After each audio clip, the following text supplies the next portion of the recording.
Okay, so you got your springs, you're ready to get them detailed. You got to get these little braces out. So you're gonna get your flush cutters that you're using for your regular taking the parts out of the sprue. I would highly recommend you wear your magnifiers, your eye magnifiers if you got a set, and make the job a lot easier.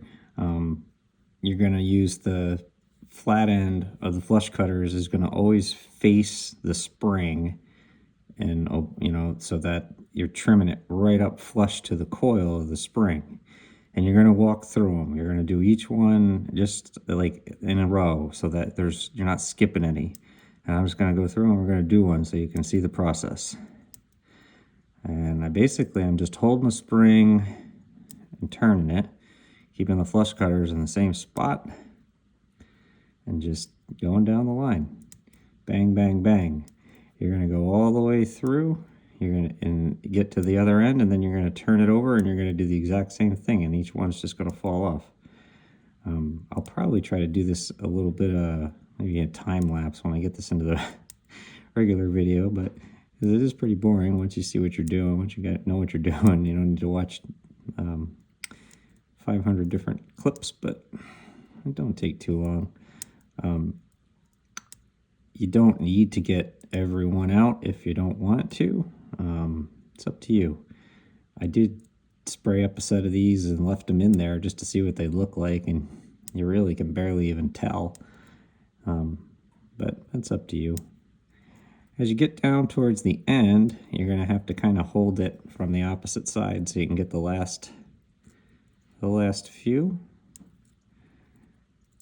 And boom.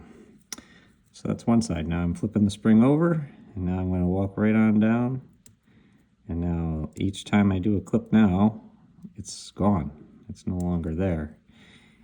And if you really are into the detail, maybe you're going to take a little soft, like a foam sander, and smooth off the edges. I did not do that on my kit, and I can't even tell, but it all depends on how much time you want to take and how much detail you really need. It is the underside of the car, although I'd like to think if you're going through this sort of effort with a 4-link, you're probably going to try to display it so that you can see it either up in the air so there's a mirror under it, or maybe you'll even find a way to have it on its side or something. That's what I'm going to try to do when I bring my model to the show. I hope to have a little stand that the car can sit up on its side. All right, so I got one more, 2 more, and that's it. So there you see it. I guess I did miss one there. The ones right at the very end, I can't even see. They're so tiny. But you can get them, and you can kind of see how this spring, even though it's 3D printed, it actually still does act like a spring. And actually, since I got it here, I might as well show you how they fit down on the shocks. So there you go.